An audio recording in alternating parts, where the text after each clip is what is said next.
Bueno, ¿cómo están? Espero que estén respetando la cuarentena y que nos estemos cuidando entre todos. Mi idea es eh, darles hoy la primera clase de relatividad. Les cuento que esta debe ser la sexta o séptima vez que hago este video. Así que bueno, espero que me salga bien. Lo que vamos a hacer nosotros en este cuatrimestre es lo que yo considero un curso introductorio a una disciplina que se llama relatividad especial o relatividad restringida. El libro que yo les propongo como libro de cabecera es un libro llamado Física Relativista, de un físico uruguayo que es Enrique Loedel, que fue un físico muy reconocido en su momento, que incluso trabajó con Einstein y con Schrödinger. El libro yo considero que es muy claro, es muy didáctico y es muy útil para quien quiere empezar a estudiar la relatividad. La idea sería que para desarrollar cada uno de los temas que componen la materia, yo voy a empezar dando una clase introductoria que, si me sale bien, no tiene que ser de más de 20-25 minutos, y después de esta clase introductoria ustedes deberían pasar a resolver problemas, o sea, a hacer muchos ejercicios con la idea de que vayan entrenándose y adquiriendo las nociones básicas, digamos, que tienen que ver con esta materia, ¿no? Bien, entonces el curso lo vamos a ir desarrollando siguiendo lo que es la secuencia histórica del desarrollo de la disciplina, siendo desde los ejemplos más sencillos a los ejemplos más complejos. Pienso yo que esta es la mejor manera de aprender una disciplina nueva, ¿no? Yo entiendo que es fundamental que ustedes tengan bien arraigados tres conceptos que lo hemos visto en Física 1, que son, primero, el concepto de la inercia, entendida como la tendencia natural que tienen todos los cuerpos en movimiento a conservar o mantener su estado de movimiento. El segundo concepto es el concepto de sistema de referencia. Ustedes ya han visto que hay dos familias de sistemas de referencia. Uno son los sistemas de referencia no acelerados o inerciales, y otros son los sistemas de referencia acelerados o no inerciales, ¿no? Entonces nosotros en este curso nos vamos a limitar al estudio de las propiedades de movimiento de los cuerpos cuando son analizados desde sistemas de referencia no acelerados o inerciales. Y es por esto que la disciplina se llama relatividad restringida o especial, porque excluye al tratamiento o al análisis del movimiento de los cuerpos desde sistemas acelerados, ¿no?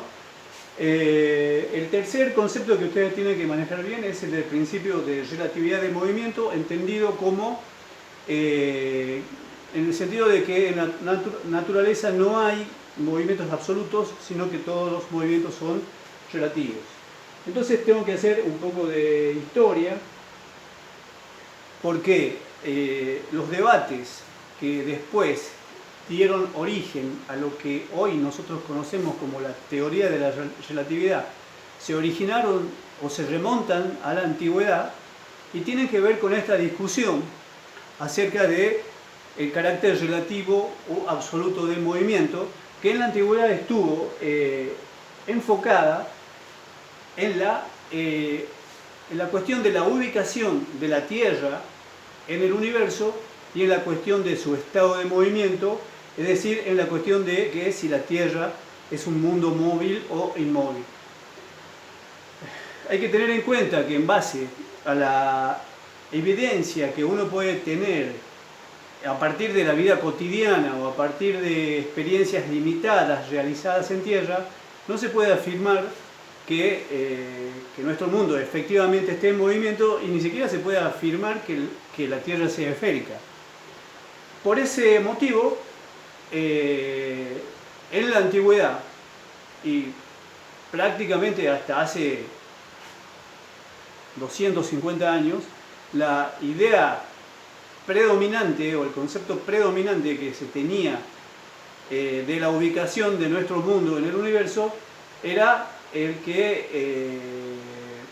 de un mundo estático, un mundo inmóvil, alrededor del cual se movían todos los astros o cuerpos celestes que nosotros vemos en el firmamento, ¿no? Bien, entonces ya en el siglo IV a.C. los filósofos griegos discutían estas cuestiones y para esa época Aristóteles fue el primero que planteó argumentos firmes y prácticamente irrefutables en ese momento que favorecían la idea de que justamente nuestro mundo era un mundo inmóvil. Aristóteles se basó en experimentos que consistían en lanzar proyectiles o piedras hacia arriba, de tal manera que describan una trayectoria de tiro vertical, ¿no? Y sacó la conclusión de que la Tierra estaba inmóvil, porque si la Tierra se desplazara, estos objetos o estas piedras no caerían exactamente en el punto desde el cual habían sido lanzadas, ¿no? Entonces, en ese momento, esas ideas de Aristóteles fueron prácticamente irrefutables y se cimentaron este concepto de que nuestro mundo era un mundo inmóvil, ¿no? Entonces, en base a este concepto, Galileo planteó lo que sería un primer, así entre comillas, modelo cosmológico, que es el llamado sistema aristotélico, en el cual él ubicaba a la Tierra, que consideraba esférica, en el centro del universo, conocido en ese momento por los griegos, ¿no? Y alrededor de la Tierra había una serie de esferas concéntricas. Cada una de estas esferas, que eran cristalinas además, estaba acoplada a cada uno de los astros que giran alrededor de la Tierra. O sea, había una esfera que era la más cercana, que correspondía a la Luna, después había una esfera que correspondía al Sol, después otra a Mercurio y a los distintos planetas que se conocían en esa época, y hasta terminar con las estrellas, ¿no? Este modelo cosmológico que planteó Aristóteles prácticamente predominó en la idea o en el pensamiento que tenían las personas acerca de la ubicación de nuestro mundo y acerca del universo durante prácticamente 2000 años. La mayoría de las religiones dominantes en el occidente tomaron esta cosmovisión como propia y la convirtieron en un dogma inmutable sobre el cual basaron su autoridad sobre el conjunto de la sociedad. Bien, el problema del modelo de Aristóteles es que a medida que se iban mejorando las observaciones, a medida que los astrónomos iban mejorando las observaciones, se fue digamos, viendo que había desajustes, sobre todo en lo que es el movimiento de los planetas. Esto llevó a que 600 años después, en el siglo II después de Cristo, otro filósofo y astrónomo que era Ptolomeo, planteara un desarrollo del modelo del sistema aristotélico, ¿no? Que incluía características que le permitían explicar el movimiento observado de los planetas. Lo que hizo Ptolomeo fue agregar al sistema de esferas cristalinas concéntricas de Aristóteles, que se suponían movidas por aparejos, porque en esa época ellos no comprendían o no tenían el concepto de la acción a distancia ni de la inercia. A este sistema de Aristóteles, lo primero que hizo Ptolomeo fue primero cambiar el orden de los planetas, y segundo, agregar a cada esfera cristalina dos mecanismos mecánicos que son el ecuante y el epiciclo. Entonces, con estos dos mecanismos se podía reproducir de un modo más aceptable el movimiento de los planetas en el firmamento, lo que habían observado los astrónomos, pero tenía la desventaja de este modelo que se hacía cada vez más complicado y se alejaba cada vez más de esa noción de pureza y armonía y simplicidad que tenían los antiguos de lo que ellos consideraban que era el reino celestial, ¿no? Pero igualmente este modelo tenía la ventaja que ajustaba mucho mejor las observaciones de los astrónomos. Fue el que predominó entre los astrónomos y los filósofos, digamos, de las religiones oficiales hasta prácticamente el siglo XVIII, por lo menos. Tycho Brahe, por ejemplo, en el siglo XVI, que era un astrónomo muy conocido, era un partidario de este modelo, que es el llamado modelo geocéntrico de Ptolomeo, ¿no? Bien, por otra parte, ya desde la antigüedad también hubo filósofos que plantearon la otra posibilidad. El primero que planteó una idea de un modelo cosmológico, así entre comillas, en el que el Sol era el centro del universo, que es el modelo heliocéntrico, fue Aristarco de Samos, en el siglo II a.C., o sea, 200 años después de Aristóteles. Igual Aristarco no tuvo mucho consenso y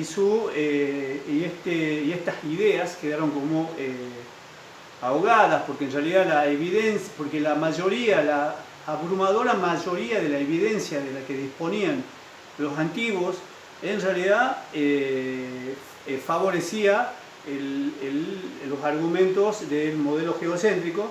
Por ese motivo estas concepciones heliocéntricas no tuvieron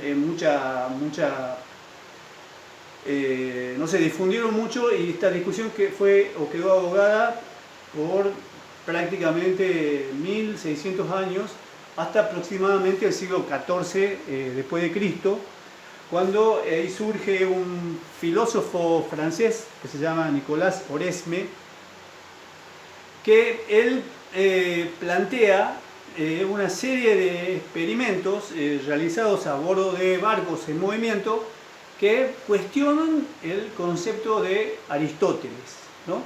¿Qué es lo que dice Oresme? Que si uno está a bordo de un un barco que se está desplazando en el mar y lanza una piedra o un proyectil hacia arriba de tal manera que éste haga una trayectoria vertical, por más que el barco se esté moviendo, el proyectil va a caer en el mismo punto desde donde ha sido lanzado, por el simple hecho de que se compone la velocidad del barco con la velocidad que uno le imprime a la piedra al lanzarla. Entonces, en las ideas de Oresme ya hay como una noción primitiva, una noción embrionaria del concepto de la inercia. Oresme plantea que a partir de estos tipos de experimentos no se puede definir o no se puede determinar si un sistema como un barco está en movimiento o está en reposo, y esto sería aplicable a la Tierra, ¿no?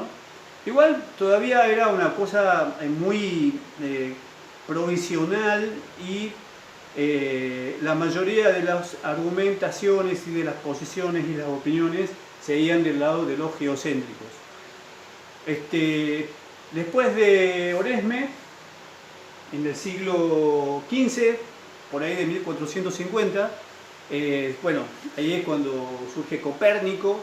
Copérnico replantea o actualiza el viejo modelo de Aristarco.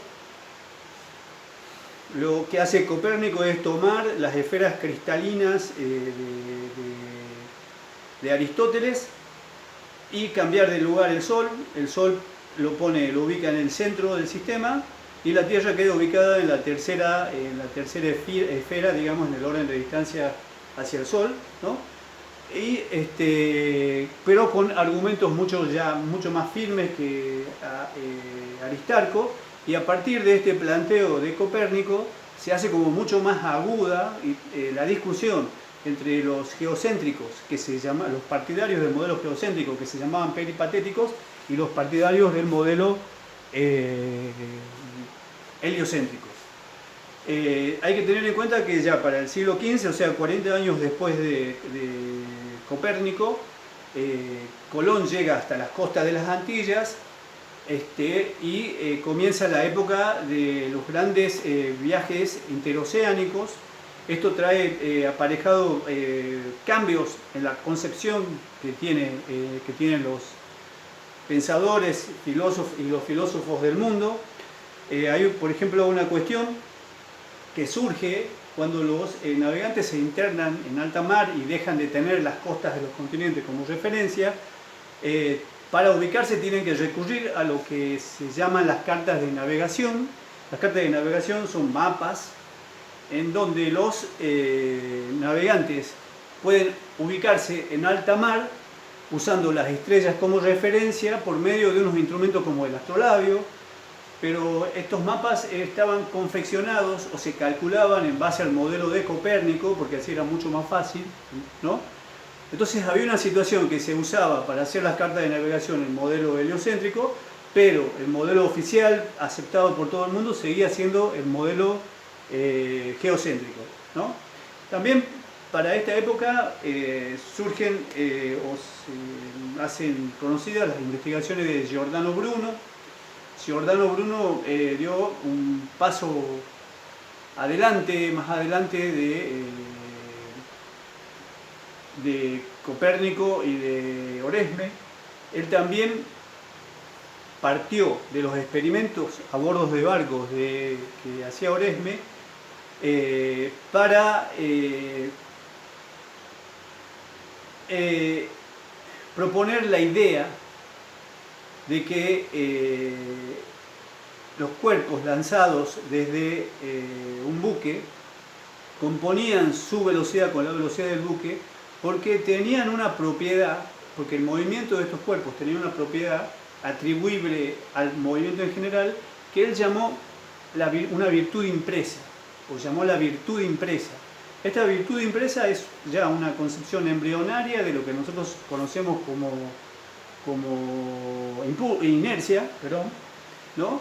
Y él planteó también que en base a este tipo de experimentos no se puede determinar si un barco está en reposo o en movimiento, que esto sería aplicable a la Tierra.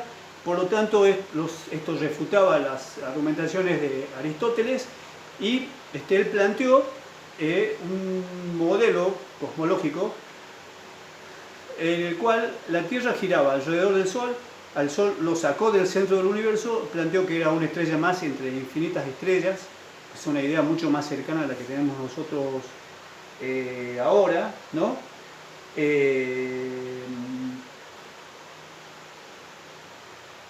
Bueno, por todas estas ideas, Giordano Bruno fue perseguido, incluso en el año 1600 la Inquisición lo asesinó en la hoguera, pero con él no murieron sus ideas, porque 32 años después, en el año 1632, Galileo Galilei, que es en realidad de todos estos filósofos y pensadores que he ido nombrando, el más importante, publica un libro que se llama Diálogo acerca de los dos máximos sistemas del mundo, que son el sistema el geocéntrico y el heliocéntrico, en donde él, tomando las ideas de Giordano Bruno, es capaz ya de definir las condiciones que tiene que cumplir un observador al estudiar el movimiento de los cuerpos para que sus observaciones sean comparables a la de otro observador, ¿no? Que es como una noción embrionaria de lo que sería un sistema de referencia inercial. Entonces, Galileo también recurre en este libro a estos experimentos que se realizan a bordo de un barco. El barco se está desplazando con una velocidad uniforme con relación a un puerto. En el barco, por ejemplo, hay un sujeto que está haciendo experimentos de caída libre. La conclusión a la que va a llegar Galileo es que por medio de estos experimentos realmente no se puede determinar si el barco está desplazándose o está en reposo, ¿no? Y que hay ciertas características del movimiento que son relativas y hay otras ciertas características del movimiento que son absolutas o compartidas por todos los observadores situados en sistemas de referencia inerciales, sería, ¿no? Esta característica atribuible al barco también sería atribuible a la Tierra, ¿no? Él incluso avanzó un poco más y planteó que, por ejemplo, las coordenadas de posición y velocidad de un movimiento dado y su trayectoria dependen del sistema de referencia que estemos utilizando para estudiarlo, ¿no? Planteó o dedujo las leyes de transformación de estas coordenadas, que es lo que nosotros conocemos como las transformadas de Galileo, ¿no? Llegó a la conclusión de que el concepto de reposo no es absoluto, es relativo, a la conclusión de que todos los sistemas no acelerados son equivalentes para describir las leyes de la mecánica, y a la tercera y última conclusión es que no hay ningún un sistema de referencia privilegiado o absoluto para estudiar este tipo de fenómenos, ¿no? Bien, las transformadas de Galileo están deducidas de tal forma que cuando se convierten de uno a otro sistema las coordenadas de posición y de velocidad, se mantiene sin cambio la forma de las leyes físicas que rigen el movimiento de los cuerpos. O sea, las leyes de la mecánica se mantienen o tienen la misma forma en todos los sistemas de referencia inerciales, ¿no? Bien, entonces, dentro de la concepción del Galileo hay ciertas características del movimiento que son relativas, como por ejemplo las coordenadas de posición y velocidad y trayectoria, y la misma trayectoria es relativa, y hay otras características que son absolutas, que son por ejemplo la aceleración y el tiempo. Estas características que en el sistema de Galileo se llaman absolutas, más tarde en la relatividad de Einstein van a pasar a llamarse invariantes, ¿no? Bien, ¿por qué la trayectoria es relativa? Porque, por ejemplo, en el experimento de caída libre a bordo del barco, el sujeto que está estudiando la caída desde el barco, lo que va a ver es que el objeto de la piedra hace una trayectoria vertical hacia el suelo. Pero si hay un sujeto en el puerto mirando por un catalejo el mismo experimento a bordo del barco, lo que va a ver es que la piedra hace un tiro, una trayectoria parabólica. Y si yo hago el experimento en el puerto, la situación se va a invertir, ¿no? Bien, Galileo fue también muy importante porque a partir de él se pudo definir y establecer al método científico como una herramienta útil para conocer y transformar la realidad. Y esto se hizo en oposición a lo que serían las creencias predominantes en esa época, que atribuían que el conocimiento de la naturaleza o de nuestra realidad uno lo obtenía a partir de los textos sagrados o a partir de la Biblia, ¿no? Bien, el que finalmente también Galileo fue perseguido por la Iglesia, tuvo que retractarse de sus ideas y pasó los últimos años de su vida bajo prisión domiciliaria en su casa. Les cuento porque me puse a ver la película, ¿no? Bien, el que finalmente terminó de dar forma a estas ideas fue Newton, porque él definió con más precisión qué condición tiene que cumplir un sistema de referencia para considerarse inercial o no inercial. Entonces, ahora nosotros, ¿qué es lo que decimos? Que un sistema de referencia inercial es aquel en el que se cumplen las leyes de la inercia de Newton. Es decir, que si yo tengo un cuerpo en un estado de movimiento dado, es decir, puede estar en reposo o puede tener una velocidad constante, ese cuerpo no va a cambiar su estado de movimiento a menos que una fuerza externa actúe sobre él. Y en el caso que actúe una fuerza externa, va a cambiar de tal forma que su aceleración o tasa de cambio de la velocidad va a ser directamente proporcional a la fuerza aplicada e inversamente proporcional a su masa inercial. Bueno, esta ley, que es F igual a M por A, se cumple y tiene la misma forma analítica para todos los sistemas de referencia inerciales que se muevan con velocidad uniforme entre sí, ¿no?